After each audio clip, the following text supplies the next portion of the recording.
មន់គល់ក្រៃបែបហិលប្រៃផ្អែមចាដាក់អាចេកឆាបមួយនេះទៀតអូយស្រួយជាតិឆ្ងាញ់តែម្ដងចេកឆាបហ្នឹងខ្ទិះឆ្ងាញ់បងប្អូនចាបើនិយាយពីរបៀបធ្វើវិញគឺថាអត់បាក់ទេចាមើលតែ Facebook រាល់ថ្ងៃហ្នឹងក៏ឃើញគេធ្វើក៏ចេះដែរបងប្អូនចាងាយស្រួលចាខ្ញុំនៅសល់មន់មួយចំហៀងចាកាប់រៀងតូចល្មមរួចហើយគល់ក្រៃនេះ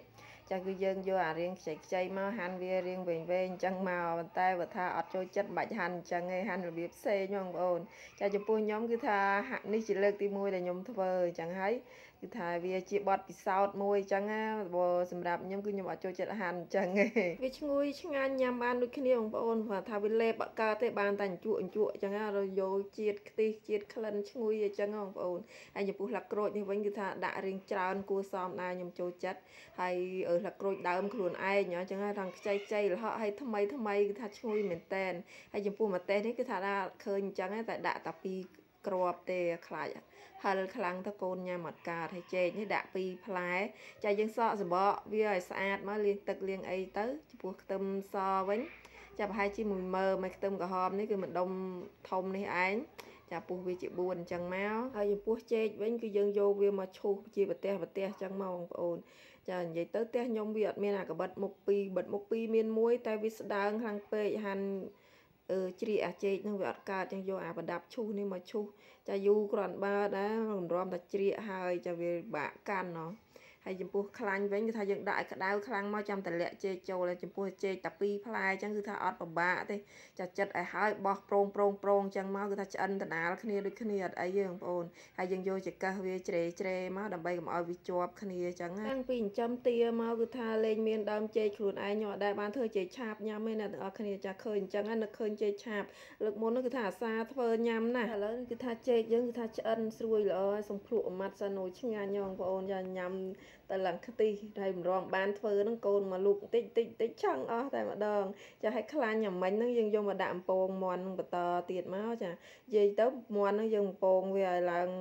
ក្រហមមកល្មមមកយើងចូលចិត្តសាច់ទុនប៉ុណ្ណាអីយើងដាក់ប៉ុណ្ណឹងទៅហើយនេះគឺថាខ្ញុំចង់ជ្រុលបានខ្ញុំភ្លេចនឹកឃើញដាក់លក្រីអញ្ចឹងហើយខ្ញុំស្រង់សាច់មាន់នឹងចេញបដាហើយដាក់អំពងលក្រីនឹងឲ្យឡើងស្រួយហើយបានអំពងស្លឹកក្រូចនេះបន្តទៀតហើយស្លឹកក្រូចពេលដែលយើងកាត់អាតំណងវានឹងចេញអត់អស់ផ្ទុះបងប្អូន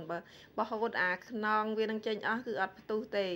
ហើយបន្ទាប់មកទៀតនេះគឺថាយើងដាក់អំពងខ្ទឹមសខ្ទឹមក្រហមហើយនឹងម្ទេសនឹងមកចាលីងរៀងឡើងឈ្ងុយបន្តិចដាក់ស្ករក្រហមចូលហើយចំពោះស្ករហ្នឹងគឺថាយើងកូរវាឲ្យឡើងឈ្ងុយរៀងក្រហមប៉ុណ្ណឹងមកខ្ញុំចាក់ទឹកត្រីចូលឆុលអញ្ចឹង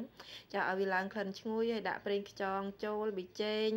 ម្សៅស៊ុបរ៉ូឌីហើយនឹងទឹកម្ទេសដាក់បន្តិចមកដើម្បីឲ្យរសជាតិវាកុំឲ្យដិតខ្លាំងខ្លាចជ្រុលប្រៃអីទៅគឺថាលេងឆ្ងាញ់ហើយបងប្អូនហើយយើងឆាត្រឡប់ចុះឡើងឲ្យរៀងឡើងខាប់បន្តិចខ្ញុំចាក់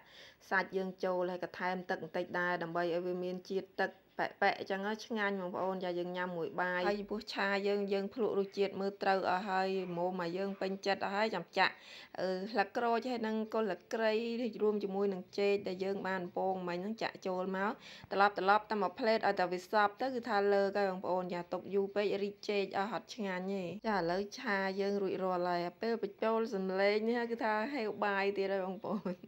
ចានិយាយទៅឃើញអាមាន់នេះនឹកឃើញឃ្លានទៀតហើយនេះចាហេវបាយបណ្ដោយគោពុះគ្រូកហ្មងហ្នឹងពេលតែឆ្អិនហើយសុំភ្លក់អាចេកនេះមួយម៉ាត់សិនហើយអាអ្នកក្រោយឃើញកាមេរ៉ាលោតមកដូចស្វាអញ្ចឹងចាបងប្អូនគេមកគូនឹងនិយាយពីថាអូយផ្ទះអ៊ូអរច្បើមណាស់